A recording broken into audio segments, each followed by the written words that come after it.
Spain के एक छोटे से गांव में एक पुरानी लोक कथा है जो आज भी वहां के लोग बड़े ध्यान से सुनते हैं। ये कहानी एक छोटे से लड़के पाब्लो की है जिसने अपनी मेहनत और धैर्य से न केवल अपनी किस्मत बदली बल्कि पूरे गांव की जिंदगी में बदलाव लाया। कहते हैं एक समय पाब्लो के पास कुछ भी नहीं था, लेकिन उसकी मेहनत और विश्वास उसे उस मंजिल तक ले गए जहां वह कभी सोच भी नहीं सकता था। यह लोक कथा हमें यह सिखाती है कि जो चाहो वही मिलता है, बस वक्त का इंतजार करो। वह गरीब था, लेकिन उसकी मेहनत और आत्मविश्वास की कोई सीमा नहीं थी।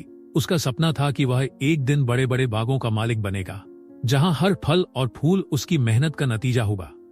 गांव वाले हमेशा उसे हीन भावना से देखते थे, लेकिन पाब्लो ने कभी हार नहीं मानी। उसने हमेशा अपनी मेहनत को अपना साथी माना, क्योंकि उसे पता था कि असली सफलता वक्त की कसौटी पर परखी जाती है। एक दिन गांव में एक अजनबी आया। वह एक बूढ़ा आदमी था जिनके चेहरे पर समय की चुप्पी और अनुभव की गहरी छाप थी। वह पाब्लो के बगीचे को देखकर कहते हैं, तुम बहुत मेहनत कर रहे हो, लेकिन तुम्हें कुछ और चाहिए। पाब्लो उनसे पूछता है, क्या वो चीज है जो मुझे चाहिए? वो उसे बताते हैं, तुम्हारे पास मेहनत है, बस थोड़ा सा धैर्य और सही दिशा की जरूरत है। वक्त की कसौटी पर तुम्हारी मेहनत खुद अपनी जगह बनाएगी। पाब्लो उन बुजुर्ग व्यक्ति की बात पर विचार करता है और बहुत सोचता है। कुछ समय बाद पाब्लो ने न सिर्फ अपनी मेहनत बढ़ाई, बल्कि अब वह समय और धैर्य की अहमियत भी समझने लगा। उसने अपने बगीचे में एक नया प्रयोग किया। वह अब सिर्फ पारंपरिक खेती नहीं करता था, बल्कि उसने जल संरक्षण तकनीक और सौर ऊर्जा से चलने वाली सिंचाई प्रणाली का उपयोग करना शुरू किया। इस तकनीक ने उसे कम पानी में ज्यादा स्वस्थ फूल, फल और पौधे उगाने में मदद की। यह नवाचार सिर्फ उसकी मेहनत को ही नहीं बढ़ाया, बल्कि उसने अपने बगीचे में जैविक खेती की शुरुआत भी की। अब वह पहले से कहीं ज्यादा उपज उगाता था और उसकी खेती भी पर्यावरण के लिए हितकारी थी। एक बार एक व्यापारी गांव से गुजरते हुए पाब्लो के बगीचे को देखता है।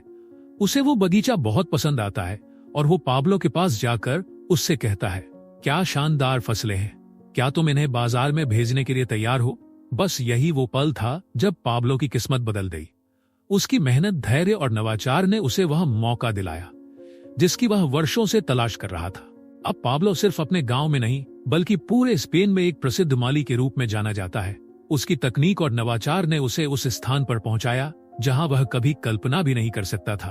अब गांव वाले उसकी बहुत प्रशंसा करते और कहते, क्या आपने सुना, पाब्लो का बगीचा अब पूरे स्पेन में जाना जाता है। वह एक उदाहरण बन चुका है। उसने साबित कर दिया कि किस्मत को बदलने के लिए कुछ नया करना जरूरी है। लेकिन पाब्लो ने केवल अपनी किस्मत ही नहीं बदली, उसने अपने गांव और गांव वासियों की जिंदगी भी बदल दी। पाब्लो ने गांव वासियों को अपनी खेती की तकनीक और नए तरीके सिखाए, जिससे पूरा गांव भी सफल होने लगा। अब गांव के हर घर में एक हरा भरा बगीचा था और लोग इकट्ठा होकर फसलें बेचने के लिए बाजार जाते थे। कुछ ही वर्षों में पाब्लो का गांव स्पेन का बगीचा गांव के नाम से मशहूर हो गया। पूरी दुनिया से लोग इस गांव में आकर पाब्लो की तकनीक सीखने लगे और उसकी सफलता की कहानी सुनने आए। यह कहानी हमें यह सिखाती है कि सफलता सिर्फ अपनी मेहनत से नहीं आती, बल्कि जब हम अपने आसपास के लोगों को भी सफलता का रास्ता दिखाते हैं। पाब्लो ने दिखाया कि जो चाहो वही मिलता है, बस वक्त का इंतजार करो और अपने काम में नवाचार लाओ। आपका सपना सिर्फ आपका नहीं होता, यदि आप दूसरों को साथ लेकर चलते हैं तो आपकी मेहनत और सफलता से पूरा समाज बदल सकता है। जो चाहो वही मिलता है, बस वक्त का इंतजार करो और अपनी सफलता से दूसरों की जिंदगी भी रोशन करो। अगर आपको पाब्लो की तरह अपनी किस्मत बदलनी है तो आज ही एक कदम आगे बढ़ाएं। हमारे चैनल को सब्सक्राइब करें और हर दिन एक नई प्रेरणा पाएं।